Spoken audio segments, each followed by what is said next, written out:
Selamat pagi anak-anakku yang terkasih, kelas 7 dimanapun kalian berada, semoga kalian sehat-sehat selalu dan tetap semangat dalam melakukan pembelajaran di rumah.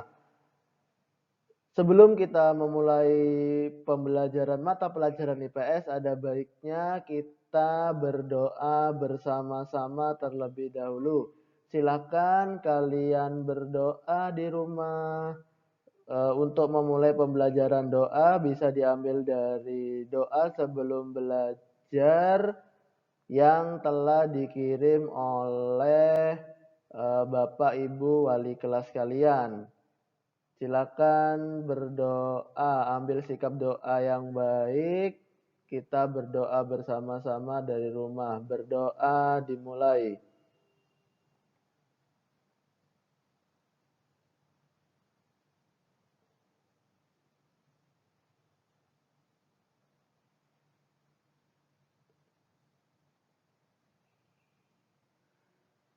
Berdoa selesai. Baik anak-anakku yang terkasih, sekarang kita sudah masuk di subtema B, judulnya yaitu kondisi geografis Indonesia. Pada subtema A kemarin kita sudah membahas tentang ruang dan interaksi antar ruang. Nah, pada subtema B yang pertama ini kita akan belajar tentang peta, yaitu tentang menggunakan peta. Nah, coba kalian perhatikan gambar di samping. Gambar di samping adalah gambar apa itu? Jawabannya adalah gambar peta Provinsi Jawa Timur. Tahukah kalian apa fungsinya? Bagi yang sudah tahu, Pak Aris kasih selamat. Bagi yang belum tahu, fungsi peta yang paling umum adalah untuk menunjukkan arah. Ketika kita tersesat, kita bisa melihat peta, kita bisa tahu di mana lokasi kita. Itulah fungsi umum pada peta. Tetapi peta tidak hanya memiliki fungsi itu aja. Ada banyak sekali fungsi peta yang bisa kalian pelajari pada materi ini. Selain mempelajari tentang fungsi peta, kita juga akan mempelajari tentang komponen-komponen, nama-nama komponen-komponen yang ada pada peta. Kita lihat sekarang tujuan pembelajaran. Jadi tujuan pembelajaran kita pada pagi hari ini adalah yang pertama, kita akan menjelaskan pengertian peta. Jadi apa sih peta itu? Kemudian kita bisa menjelaskan fungsi dan tujuan peta itu apa. Yang terakhir kita mengetahui atau mengidentifikasi komponen-komponen peta. Oke, mari kita lihat materi yang pertama yaitu pengertian peta. Ada banyak sekali pengertian peta yang bisa kalian baca pada buku Erlangga. Pak Aris akan sedikit memberikan rangkuman tentang pengertian peta. Nah, peta adalah gambaran konvensional permukaan bumi yang diperkecil menggunakan skala tertentu dan dilengkapi dengan simbol-simbol serta tulisan sebagai keterangan. Sedangkan peta menurut KBBI adalah gambar atau lukisan pada kertas dan sebagainya yang menunjukkan letak tanah, laut, sungai, gunung, dan sebagainya. Nah, kumpulan-kumpulan peta itu ketika dia dibukukan namanya bukan peta lagi tetapi namanya adalah atlas. Nah, apa sih atlas? Ada globe. Apa sih perbedaannya, Pak? Lihat sekarang. Atlas dan globe. Nah, atlas itu adalah kumpulan peta yang dibukukan pada waktu SD dulu. Kalian pasti sudah punya yang namanya atlas. Kalian sudah beli yang namanya atlas. Jadi dalam atlas itu ada bermacam-macam peta. Ada peta Sumatera Barat, ada peta Jawa Timur, ada peta dunia. Nah, kumpulan-kumpulan peta itulah yang dinamakan atlas. Jadi buku peta yang dibukukan itulah yang namanya atlas. Sedangkan apa itu globe? Globe adalah tiruan bola bumi yang diperkecil. Jadi globe itu adalah miniaturnya bumi yang diperkecil. Bentuknya seperti ini. Jadi itulah beda antara atlas dan globe yang bisa kalian pahami. Bentuknya pun seperti itu. Sekarang fungsi peta secara umum. Kalau tadi Pak Aris di awal sebutkan bahwasanya fungsi peta yang paling gampang itu adalah kita bisa menunjukkan, melihat atau mengetahui lokasi suatu tempat tertentu pada peta tersebut. Misalnya peta Jawa Timur, kita lihat peta Provinsi Jawa Timur, kita bisa melihat, oh letak Kabupaten Jember itu di sini, oh letak Surabaya itu di sini, oh Pulau Madura itu bentuknya seperti itu ternyata. Nah, itu bisa kita lihat di peta. Nah, menurut Aryono Prihandito, fungsi peta itu ada 4. Yang pertama adalah jelas tadi, menunjukkan posisi atau lokasi relatif, bukan lokasi absolutnya. Yang kedua, menunjukkan jarak atau luas daerah. Jadi peta itu juga bisa digunakan untuk mengetahui luas suatu daerah. Jadi kita bisa mengetahui luas satu daerah dengan menghitung skala pada peta, tinggal kita kalikan dengan skala sebenarnya.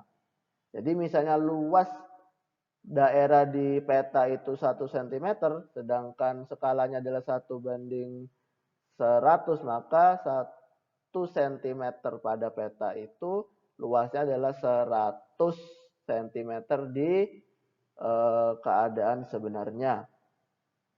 Yang ketiga, memperlihatkan bentuk atau dimensi penampakan tertentu seperti sungai, gunung, dan benua.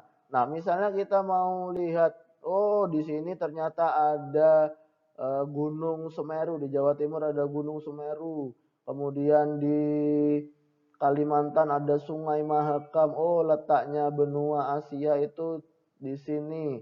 Kita bisa melihat bentuk dan dimensinya. Bisa kita lihat bentuknya seperti apa. Itu kita bisa lihat di peta. Kemudian yang keempat, mengumpulkan dan menyeleksi data-data dari suatu daerah dan menyajikannya di atas peta. Jadi selain fungsi-fungsi umum yang 3 tersebut, fungsi peta juga mengumpulkan dan menyeleksi data. Misalnya yang sekarang lagi banyak diperbincangkan yaitu peta persebaran pasien COVID-19. Nah, di sini kita bisa melihat datanya. Oh, di Jember itu pasien COVID-nya sudah mencapai angka misalnya 150 pasien. Tersebar di kecamatan A berapa, kecamatan B berapa, itu kita bisa lihat di peta.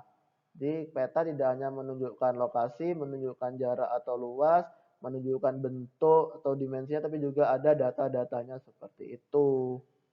Data COVID, kemudian data jumlah penduduk, data pertambangan, itu semuanya bisa dilihat di peta.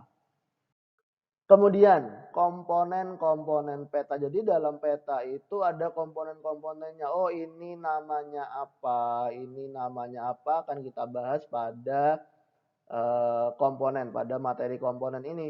Coba kita lihat peta berikut ini adalah peta Provinsi Bali.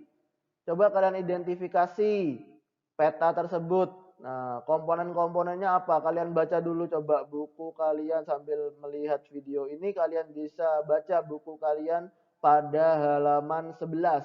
Kalian bisa lihat komponen atau unsur-unsur yang ada dalam peta itu apa aja. Oke, kita lihat sekarang. Yang pertama, komponen-komponen peta itu jelas. Peta yang baik harus ada judulnya. Di judul peta. Apa judul peta itu? Pengertiannya adalah memberi informasi yang digambarkan serta tempat data tersebut diambil. Jadi setiap peta itu harus, peta yang baik harus punya judul. Jadi misalnya gambar peta nggak ada judulnya, loh ini peta apa? Orang mau melihat nggak tahu. Jadi harus ada judulnya, penting. Kemudian juga harus ada skala. Skala peta. Apa sih skala itu? Skala adalah angka yang menunjukkan perbandingan antara jarak pada peta dan jarak sesungguhnya di permukaan bumi. Seperti yang Pak Aris sebutkan tadi. Skalanya adalah 1:100, maka 1 cm di peta sama dengan 100 cm jarak sesungguhnya kalau 1:100. Pak, kalau 1:1 juta ya tinggal ngalikan aja, berarti 1 cm pada peta berarti itu sama dengan 1 juta cm pada jarak sebenarnya. Kemudian garis astronomis. Nah, garis astronomis itu adalah garis yang terdiri dari garis lintang dan garis bujur yang mewakili ukuran derajat, menit, dan detik. Misalnya Indonesia, peta Indonesia. Nah, peta Indonesia itu ada garis lintang dan garis bujurnya. Garis lintangnya adalah 6 derajat lintang selatan, 6 derajat lintang utara sampai 11 derajat lintang selatan, dan 95 derajat bujur timur sampai 141 derajat bujur timur. Itu adalah garis astronomis. Kemudian ada tanda orientasi. Tanda orientasi tanda di mana untuk mengetahui orientasi peta sehingga pembaca dapat mengetahui arah atau tempat di peta. Jadi tanda orientasi itu seperti arah mata angin pada peta. Dia ada utara, selatannya mana, timur mana, barat mana. Itu bisa diketahui. Jadi suatu peta yang baik itu harus ada tanda orientasi, minimal harus bisa menunjukkan arah utara. Kemudian ada yang namanya legenda. Legenda adalah suatu tabel keterangan di mana di sana termuat tanda simbol yang terdapat pada peta agar pembaca lebih mudah memahaminya. Misalnya kalau ada segitiga itu artinya segitiga hitam itu apa ya? Oh, segitiga hitam itu kalau di legenda sama dengan gunung tidak aktif. Kemudian ada segitiga merah. Oh, segitiga merah itu tandanya gunung berapi. Jadi kalau ada simbol segitiga di suatu peta, oh berarti itu gunung berapi. Kemudian ada inset. Inset adalah menjelaskan daerah pada peta berupa peta kecil. Jadi misalnya daerahnya terlalu kecil, kemudian diperbesar menggunakan inset. Kemudian ada simbol peta, tanda khusus pada peta yang mewakili objek yang dipetakan. Jadi segitiga itu apa, kemudian titik itu apa, artinya itu simbol peta. Nah, simbol ini dibagi menjadi 3. Ada simbol titik, ada simbol garis, dan ada simbol area. Kemudian sumber peta adalah data yang dicantumkan supaya pembaca mengetahui data dasar pembuatan peta tersebut. Jadi misalnya terkadang peta tahun 1980 sama peta tahun 2020 pasti bentuknya berbeda. Kenapa kok berbeda? Karena terkadang bumi itu sering terjadi perubahan-perubahan. Misalnya es di kutub tahun 1980 sama tahun 2020 jelas berbeda, gambar petanya berbeda, pasti ada pencairan-pencairan dikarenakan global warming, jadi pasti berbeda peta kutub utara tahun 1980 sama peta kutub utara tahun 2020 jelas pasti ada perbedaan bentuk. Kemudian lettering, tulisan yang mempertegas makna simbol. Kemudian ada garis tepi, garis yang merupakan tanda batas tepian berfungsi untuk meletakkan garis-garis astronomis beserta derajat-derajatnya. Begitu. Nah, untuk lebih mengetahui di mana sih letak-letak komponen-komponen peta itu, kalian bisa lihat, Pak Aris akan tuliskan. Pak Aris akan kasih tahu kalian di mana letak-letak komponen-komponen peta itu. Mari kita bahas bersama.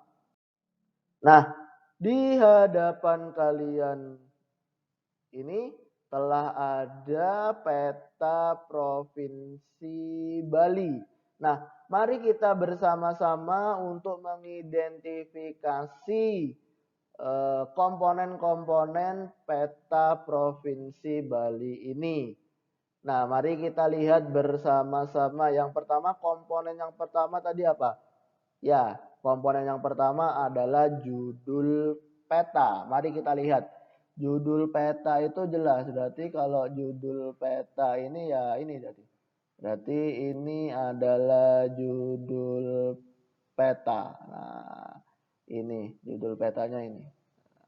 Peta Provinsi Bali.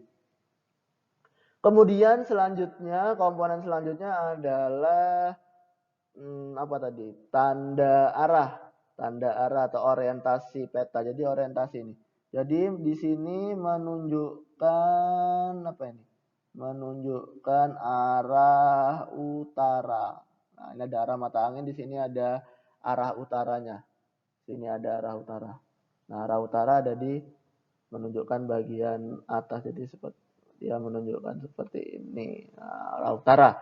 Kemudian ada letak geografi atau garis astronomis. Garis astronomis itu berarti ada garis lintang dan ada garis bujur. Garis bujur itu berarti garis yang arahnya utara ke selatan. Jadi garis yang mengarah dari utara ke selatan. Jadi ini di sini ada garis bujur, di sini ada garis bujur. Nah, ini adalah garis bujur terus sampai ke bawah ini, sampai ke bawah ini garis bujur. Arahnya ke situ ya. Jadi ini garis bujur, ini juga ada garis bujur. Juga mengarah ke bawah sampai tembus di bawah ya. Mana ini di bawah. Sampai tembus di sini. Nah, ini adalah garis bujur. Kemudian garis lintang sekarang. Mari kita lihat garis lintang itu ini. Ini adalah garis lintang. Dia arahnya ke sana. Terus ke sana tembus ke sini. Nah, dia sampai ke sini. Ini garis lintang. Ini juga garis lintang. Di bawahnya juga ada garis lintang. Sini juga ada garis lintang. Sini garis bujur. Ini adalah semuanya adalah garis astronomis. Kemudian kita juga akan melihat yang namanya inset peta. Mana sih inset itu? Inset adalah gambar yang pada peta yang diperbesar. Nah, ini adalah inset peta. Nah, ini adalah yang dinamakan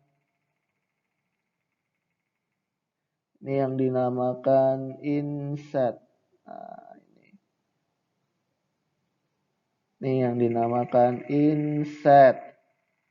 Ini inset peta. Ini ya inset peta anak-anak. Kemudian ada tahun pembuatan. Biasanya tahun pembuatan dan sumber peta itu terdapat di sini. Terdapat di tulis-tulisan kecil ini. Dapat di sini. Ya ada di sini sumbernya. Nah, di sini. Kalian juga bisa melihat komponen-komponen peta yang lengkap itu ada pada halaman 12. Pada buku Erlangga kalian halaman 12 di situ sudah dijelaskan. Kemudian setelah tahun pembuatan dan sumber ada simbol. Simbol peta. Simbol peta itu biasanya ada di dalam legenda. Kita lihat dulu legenda ini nih. Legenda ini, yang warna putih ini adalah legenda. Kayak ke bawah ini adalah legenda. Ini adalah legenda. Nah, di dalam legenda ini terdapat simbol-simbol. Nah, simbol itu dibagi menjadi 3. Ada simbol titik, jadi bentuknya titik, bisa segitiga, bisa titik, kemudian bisa siapa lagi, bisa ada gambar jangkar, lingkaran, terus di dalamnya ada jangkar, kemudian dan lain-lain. Semuanya yang berbentuk titik walaupun tidak titik itu semuanya adalah simbol titik. Kemudian ada simbol warna. Di sini di dalam legenda juga ada simbol warna ini. Nah, semakin merah maka dia berarti berada di ketinggian. Jadi semakin merah semakin tinggi, bahkan sampai ke coklat. Ini adalah simbol warna. Kemudian ada simbol area. Biasanya simbol area itu kalian bisa lihat di halaman 13. Di situ ada area rawa-rawa, ada area persawahan, ada danau. Nah, ini kalau di peta Provinsi Bali ada simbol area nih, simbol area Pak Aris. Nah, ini adalah danau. Ini adalah simbol, salah satu contoh simbol area yang bisa kalian lihat. Kemudian selain simbol ada skala. Skala peta. Skala peta itu letaknya ada di sini. Nah, ada di sini letak dari skala peta. Skala peta bentuknya ada dua. Ada skala garis, ada skala angka. Jadi kalau angka berarti 1 banding 1000, 1 banding 1 juta, 1 banding 10.000, itu skala angka. Kemudian ada skala garis. Di sini skala garis biasanya kalau di buku ada di halaman 13 juga, gambar 1.10 pada buku Erlangga kalian. Itu adalah contoh skala garis. Juga ada skala kata verbal, tapi biasanya jarang skala kata. Yang ada skala angka atau skala garis yang tertulis pada peta.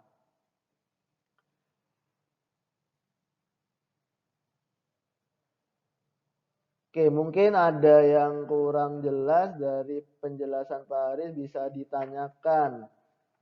Bisa tanya lewat grup WA yang sudah Pak Haris bentuk, ataupun bisa japri nomornya Pak Haris apabila kurang jelas.